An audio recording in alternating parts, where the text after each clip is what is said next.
Et bien bonjour à tous les amis, supporters, sportifs parisiens, amoureux du football, supporters de notre club, bienvenue à vous les amis. On se retrouve pour une vidéo spéciale. Je voulais réagir absolument, oui aujourd'hui il y aura deux vidéos, il y aura celle-ci et il y aura le débrief à chaud de Paris Saint-Germain-Strasbourg. Mais là les amis, il fallait absolument que je réagisse hein, par rapport à le communiqué du collectif Ultra Paris. Parce que franchement j'ai envie de les applaudir, j'ai envie de leur dire bravo. Quand ils font des choses qui ne me plaisent pas, je l'ai dit aussi dans certaines vidéos, mais quand ils font les choses bien, je le dis aussi dans mes vidéos. Franchement, les gars, bravo.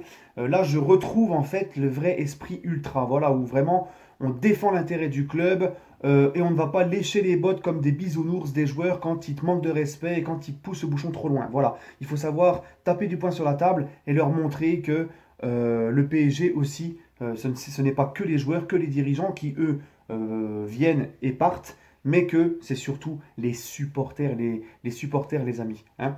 Euh, eux, ils restent à vie derrière leur club. Voilà. Les joueurs, les dirigeants, etc., les actionnaires, ils restent un temps et ils partent.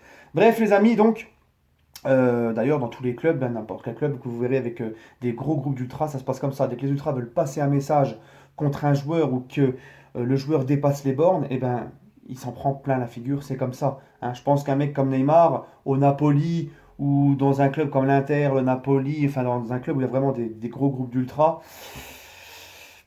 je pense que, rappelez-vous à l'époque, hein, tiens, pour les plus anciens, maintenant, s'il y aurait eu les Soupras Auteuil comme avant, hein, la tribune d'Auteuil comme avant, avec les Soupras Auteuil, tout ça, la tribune Boulogne avec les Boulogne Boys, Cop of Boulogne, tout ça, je pense que Neymar, il aurait pris très très très très cher. Rappelez-vous cette époque où ça venait même au centre d'entraînement pour insulter les joueurs, pour même les courser quand les mecs ne mouillaient pas le maillot et allaient trop loin. Hein. Rappelez-vous du retour de Fiorez au Parc des Princes avec l'Olympique de Marseille après avoir chié sur le PSG en partant à Marseille.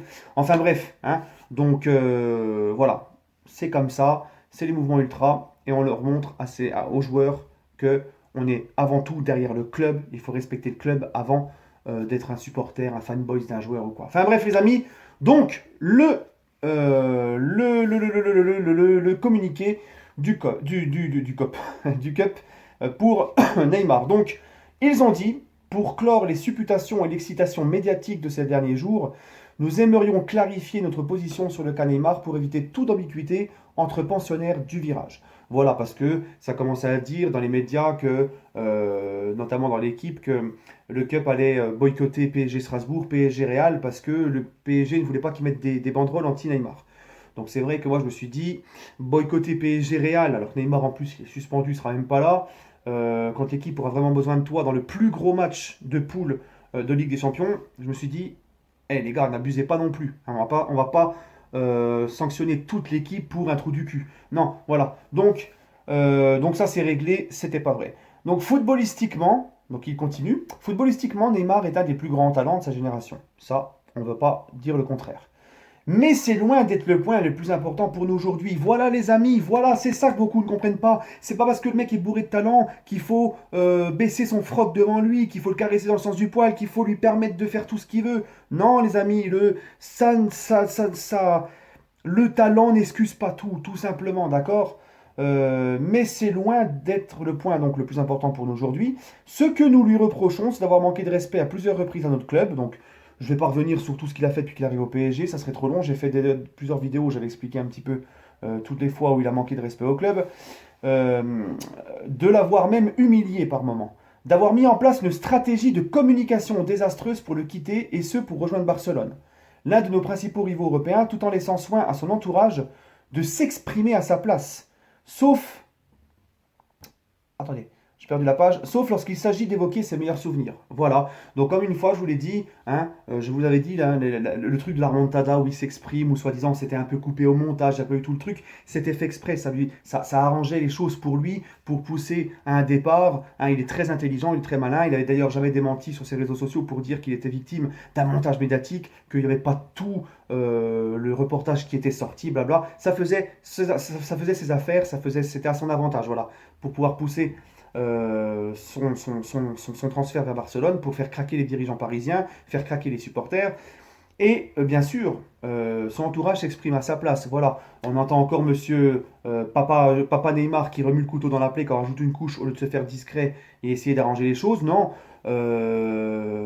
on s'attendait à des excuses de Neymar. Bon, même si elles n'auraient pas été sincères, c'est la moindre des choses quand même que le club, et ça je reproche ça au club, de ne pas avoir demandé à Neymar de s'excuser, les amis. C'est la moindre des choses, même si ça n'aurait pas été sincère. Mais dans son ego, ça lui aurait fait quelque chose, ça l'aurait touché. Ça aurait... Voilà, là il ne l'a pas fait, et à la place de ça, ben, c'est son père en plus qui en rajoute une couche. Donc en fait, le mec garde le silence, et puis voilà quoi. Donc, ensuite, donc il continue, à l'heure où aucune déclaration publique de sa part n'a été effectuée, donc c'est ce que je viens de dire, encore moins d'excuses, c'est ce que je viens d'évoquer, et qu'il va incessamment, sous peu, refouler la pelouse de notre Parc des Princes, nous sommes légitimement plus que sceptiques quant à le voir évoluer une saison de plus avec le maillot parisien. Donc j'ai exactement le même avis, mais bon, on va pas le brader non plus, on n'a pas réussi à le vendre, c'est comme ça.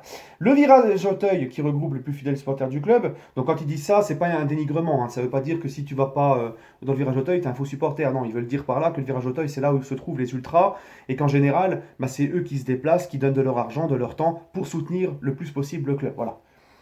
A le devoir, le virage Auteuil, qui regroupe les plus fidèles supporters du club, a le devoir de lui montrer que tout ceci ne peut rester sans conséquence. C'est pourquoi nous invitons tous les supporters parisiens qui se sont sentis heurtés à un moment ou à un autre à lui montrer aujourd'hui qu'il n'a plus le droit à l'erreur et que le chemin de la rédemption sera long, très long. C'est ce qu'ils disent.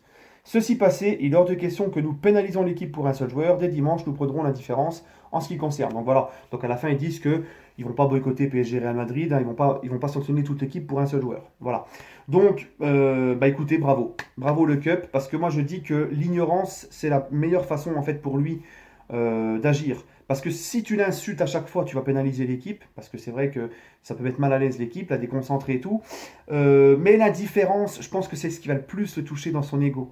C'est-à-dire que dès qu'il va faire un passement de jambes, un dribble, machin, un but, on ferme sa gueule, on ne dit rien. Dès que le speaker va scander son nom, tu dis pas Neymar. Dès qu'il marque, même encore plus pour l'humilier, encore plus, dès qu'il marque, tu ovationnes Mbappé ou tu chantes la chanson de Cavani. Tu vois ce que je veux dire? Des petits détails comme ça qui vont faire que ben, ça va lui faire très mal à son ego. Et je pense que c'est la meilleure façon de faire. Et moi, il n'y a pas de condition de pardon. Hein. Il y a des gens qui disent dès qu'il va marquer des buts, on va vite oublier, on va pardonner.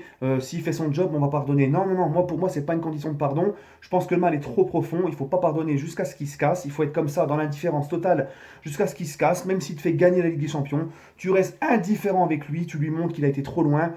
C'est pas une condition de pardon le fait qu'il se bouge le cul et qu'il nous fasse gagner parce qu'il est payé pour ça, c'est son métier et il nous le doit, c'est la moindre des choses. Voilà les amis, donc bravo le Cup. Et puis bon, on se retrouvera tout à l'heure pour le débrief à chaud de PSG Strasbourg. En attendant, prenez soin de vous et allez Paris.